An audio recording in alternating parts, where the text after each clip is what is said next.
Salve, muito boa noite. A política está em andamento, né? São tempos bons de debates. O presidente Jair Bolsonaro visitando a Câmara dos Deputados, mandando carta aos senadores, uma situação que a gente não imaginava tempos atrás. Ou seja, está fazendo política. E, além disso, chamou os presidentes da Câmara, Senado, Supremo, para um café da manhã no Palácio da Alvorada, e que é ali o início da possibilidade de um pacto social.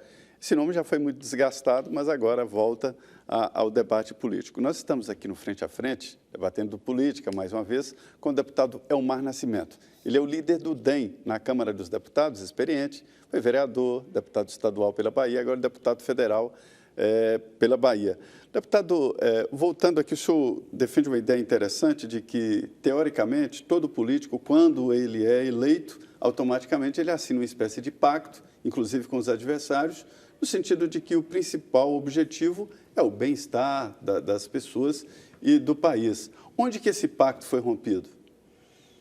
Foi rompido quando se aposta na política dos extremos, do nós contra eles. Que nós temos a verdade absoluta e os nossos adversários não as têm, de que nós queremos o bem comum e de que eles não as querem.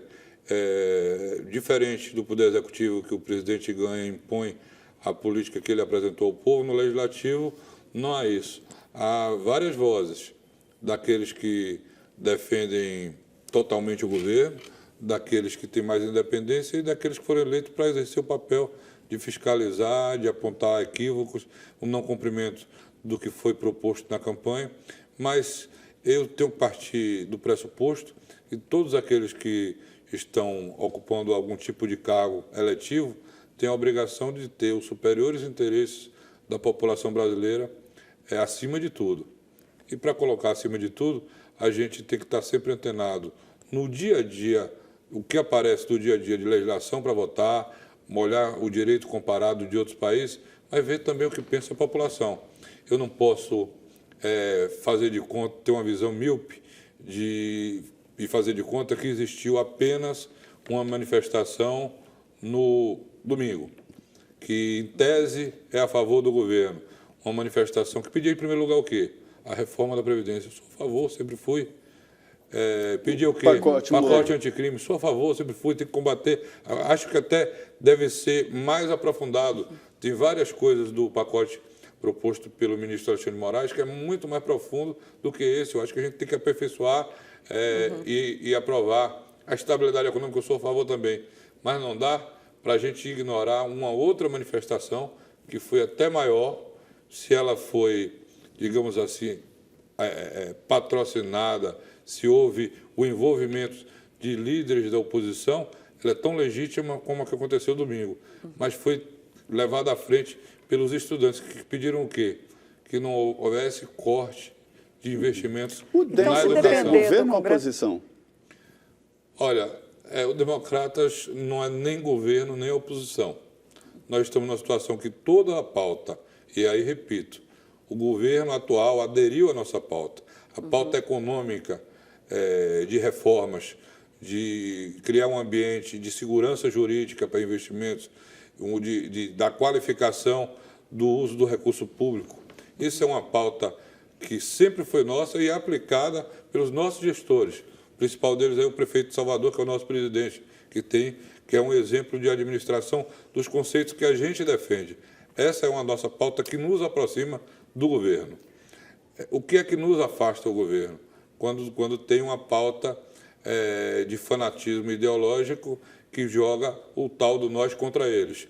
Bom, eu vou dizer que concordo com tudo que ocorre em universidades, não concordo, mas não vai ser calando a voz do estudante, dos nossos adversários, das pessoas que pensam diferentes da gente, que a gente vai chegar a um lugar concreto. Eu não sou a favor, por exemplo, aí eu me distancio da esquerda, da autonomia universitária se confundindo com a licença para gastar os recursos públicos sem qualquer tipo de controle.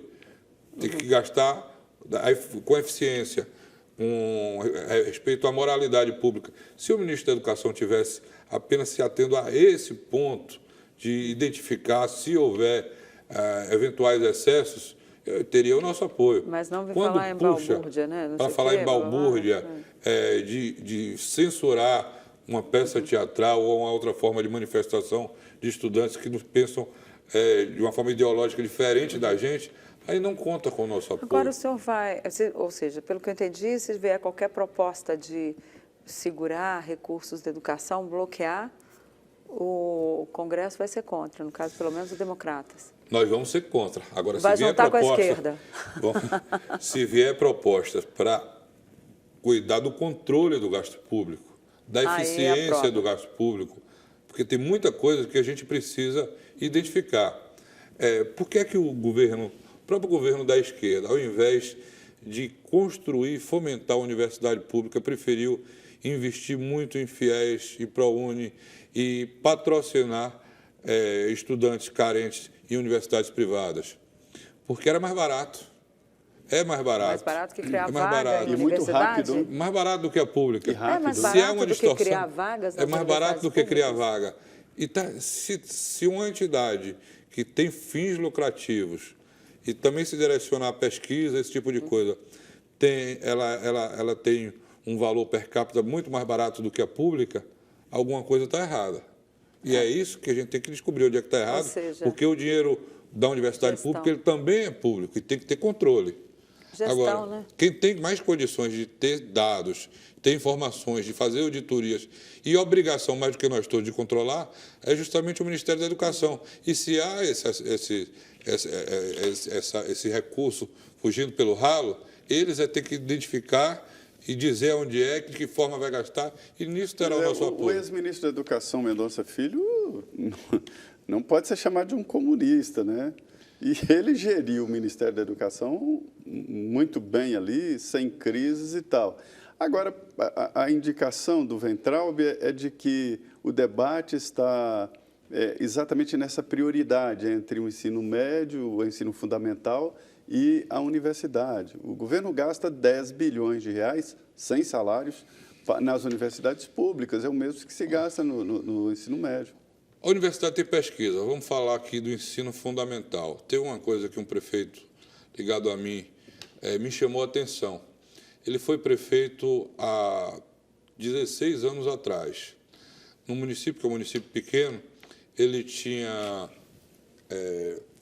300 e tantos professores e hoje, quando ele retornou para a prefeitura, tem mais que o dobro da quantidade de professores e a mesma quantidade de alunos. Aí eu perguntei, e o ensino melhorou? Ele disse, eu queria era privatizar. Eu disse, você está louco? Privatizar o ensino fundamental? Aí ele me disse, deputado, no município vizinho, que é um município bem maior, meu filho leva minha neta para estudar. E lá ele paga R$500 na mensalidade dela, da escola. Ela está alfabetizada, menina inteligente, preparada. Eu fico assombrado com as coisas que ela representa. E eu vou ver, eu gasto per capita mais do que isso com o ensino público. Por aluno, né? Por aluno, para os estudantes do ensino público, e o ensino é muito pior. Mas isso aí é uma confissão de má gestão. É a gestão. Que está errada, é a gestão. Mas a gestão significa dizer que ele saiu há 16 anos atrás, que ao longo de tudo isso houve uma piora. Isso tem que ser coordenado pelo Ministério da Educação. Não adianta a gente criar... O presidente Fernando Henrique criou o Fundef. Ao criar o Fundef, você tinha uma coisa lá que tem um investimento de 60% dele, como é do Fundeb hoje, com remuneração de profissional. Se fizeram um monte de plano de cargo e salário, às vezes não tem a capacitação correspondente dos professores, e aí eu vou dizer, cai o nível do ensino. Quando você vai medir, ao longo dos últimos 13 anos, o nível do IDEB, o nível dos estudantes em relação ao passado, caiu. E os investimentos aumentaram. Então, tem alguma coisa que está errada. É nisso que o Ministério vai ter que investir, isso que o Ministério tem que coordenar e controlar. Não adianta o repasse do recurso público se não houver uma coordenação, Mas se isso não há não tem que controle. mudar a legislação, ou tem que estabelecer aí um novo pacto, já que virou a palavra da moda de novo, federativo, para ver quem faz o quê? Porque o ensino básico fica a cargo das prefeituras, o ensino médio a cargo dos estados e o ensino superior a cargo da União. Tem uma coisa, Denise, você pode induzir. Por exemplo, os institutos federais fazem um belo trabalho, tem um quadro de profissionais preparado.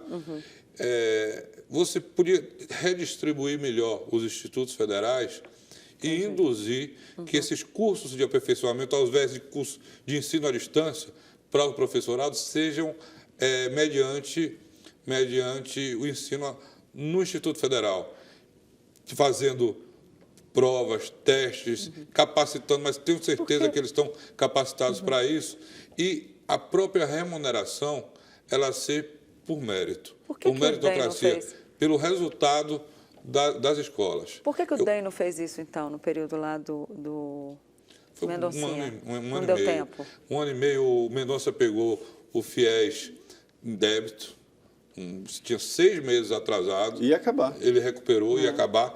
Ele pegou um déficit sem correção na merenda escolar de, se eu não me engano, 11 anos, sem atualização do valor da merenda escolar. Ele atualizou. Ele deu, digamos assim, um choque de gestão. Num momento em que era um governo interino, que ele não sabia quantos dias durava, porque sequer o processo de impeachment tinha sido deflagrado de forma definitiva, não sabia quantos dias ia ficar ali. Tudo que pôde ser feito a curto prazo, ele procurou botar em prática. Agora, enfrentar questões como Fazer da uma universidade... política, né? Aí, olha, efetivamente, ele não política teve... Olha, educacional é mais deputado, a difícil. gente falou aqui sobre educação e esse assunto ele é apaixonante e muito importante, né? Em todos os países. Há exemplos no mundo inteiro de que país que investe em educação tem futuro garantido e cresce mesmo.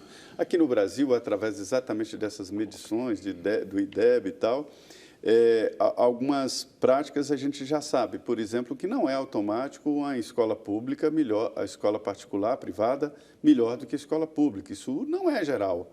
Em alguns casos, algumas excelências, sim, mas isso não é geral. Por outro lado, em alguns estados, como, por exemplo, o Ceará, e mais evidentemente Sobral, espanta a qualidade do ensino e a qualidade do aluno, né? Porque, no final, se mede o aluno. E aí, técnicos do IPEA foram lá saber por quê. E o resultado é, principalmente, gestão, né? Comprometimento e continuidade de um projeto, né? E também incentivar professores e diretores que tenham um resultado melhor. Agora, o que me assusta é que ficou muito evidente isso, e muita gente fica ainda naquele velho discurso, mais verba, mais verba, mais verba. Essa questão é a base de tudo, não é só na educação, não. Na educação, na saúde, não significa que um professor ele vai ser o melhor secretário de educação, nem que um médico vai ser o melhor secretário ou ministro da saúde. O que é preciso em todos esses setores é gestor, que tenha capacidade de tomar decisões, de reduzir custos, de saber qualificar o gasto público, eficientizar o gasto público. Acho que isso é o mais essencial de tudo, você ter assessores preparados para isso. Por falar em gestão, os partidos agora também têm que gerir os recursos públicos que eles recebem. Não só o fundo partidário, mas também o fundo eleitoral. O Democratas tem convenção amanhã. O que a gente pode esperar dessa convenção? O que vem de novidade aí? Uma vez que, pelo que a gente soube, a ideia é reeleger o presidente ACM Neto e seguir com a mesma política. O que vem de novo no DEM? Olha, eu acho que a gente tem um desafio de estar protagonizando um debate. As pessoas sempre falam, todo mundo, todas as vezes, passa eleição, pós-eleição, que a reforma eleitoral é a mãe de todas as reformas. Pode ser que a gente tenha a obrigação de defender e trazer um modelo que seja melhor para o nosso país. Pode ter certeza que isso é um tema de debate no nosso partido também. O Neto é uma pessoa, na idade dele, é o político mais preparado no nosso ambiente, político testado tanto no legislativo quanto no executivo. Pegou uma prefeitura que dizia, eu quero inadministrável, e hoje é o maior sucesso de gestão no país inteiro, prefeito mais bem avaliado das capitais do Brasil. Mas com relação a essa questão eleitoral, eu não sei qual a maneira correta ainda. Eu sei qual é a incorreta do sistema, o atual. Como é que a gente pode ter um sistema? Vamos lá, cancelamos doação empresarial de campanha porque não tivemos coragem de fazer o correto, que é legalizar o lobby, é ter a relação com a empresa de forma transparente. Por que é que o empresário que participa da vida econômica, da atividade econômica do país, não pode também participar de eleições de forma aberta, que você saiba com quem é, que eu vou estar representando determinado setor da economia, então, proibiu. O Supremo achou que era inconstitucional, o Senado depois não votou como a Câmara, não restabeleceu. Pôs financiamento público. Em determinado modelo, pode ser válido, mas financiamento público no modelo atual, em que eu recebo recurso público para disputar uma eleição contra o meu companheiro de partido, não pode estar certo. É claro que não está certo. O senhor acha que vai mudar, então, esse sistema? Eu não sei, é muito difícil você conduzir para um próximo mandato. Eu acho que ou você tem que fazer uma constituinte exclusiva para isso, ou você tem que fazer uma reforma eleitoral para viger daqui a 8, 12 anos. Porque é muito difícil você convencer um parlamentar a votar pela mudança completa de um sistema contra o sistema que ele foi eleito. Ele já sabe, eu disputei 7 eleições. Já foi difícil mudar nesse agora. sistema. Já foi difícil mudar. Eu disputei 7 eleições nesse sistema. Aí eu vou para um totalmente desconhecido. Eu estou convencido. Vão se repetir casos de Caixa 2, de corrupção, de laranja, tudo o que você pensar, ainda mais na eleição municipal, porque não vai ter dinheiro para isso, orçamento para isso. Já foi uma conta de 900 milhões numa eleição que se fez com uma quantidade X de atores. Disputava a eleição de deputado estadual, federal, senadores, governador e presidente da República. E no ambiente de uma eleição municipal que você vai ter 20 vezes mais do que isso. 50 mil candidatos. 50 mil candidatos. Financiar com dinheiro público para disputar dentro do mesmo partido. Está vendo que é uma coisa que não dá certo? Qual é o sistema mais correto? Eu sou parlamentarista. Aí as pessoas dizem, e eu não estou defendendo, pelo amor de Deus, o parlamentarismo para agora. O presidente até o último dia Pois é, tem até o para direito encerrar o nosso programa que está acabando. de- Nós vivemos o parlamentarismo branco hoje? Não. Não? Não vive. Apenas a gente tem um regime presidencialista com a Constituição com viés parlamentarista e o parlamento está utilizando todas as suas prerrogativas na plenitude. Mas o senhor falou de parlamentarismo, vem aí alguma emenda sobre isso? Não, eu acho que no final do mandato a gente tem que discutir isso, mas fazer comunicação. A pesquisa recente mostra que é uma relação de 70 a 10 a favor do presidencialismo. Por muito desconhecimento. O povo não sabe, por exemplo, que o primeiro-ministro, se estiver popular e o Congresso não estiver aprovando, pode dissolver o parlamento e convocar eleições gerais. Tem muito assunto, né, para a gente discutir, mas infelizmente o nosso tempo acabou, deputado. Eu agradeço muito a sua presença aqui. Já fica o convite para o senhor voltar quando a reforma da Previdência estiver aprovada aí, para dar um ar aqui para um ambiente melhor para o país. Um ambiente melhor no país, para a gente poder respirar melhor, especialmente aí a nossa economia que está com tantas dificuldades. Obrigada, Zé Maria. Mais um Frente a Frente. Pois é, muito bom. A gente trouxe aqui nessa mesa redonda exatamente informações para você fazer a sua ideia. Obrigado, boa noite. É isso. E a você que nos assistiu, muito obrigada, uma boa noite. Fique agora com o Jornal da Vida e não deixe de prestar atenção na política, porque como a gente sempre diz aqui, se você não gostar, quem gosta é que vai eleger os seus representantes. Uma boa noite e até a semana que vem.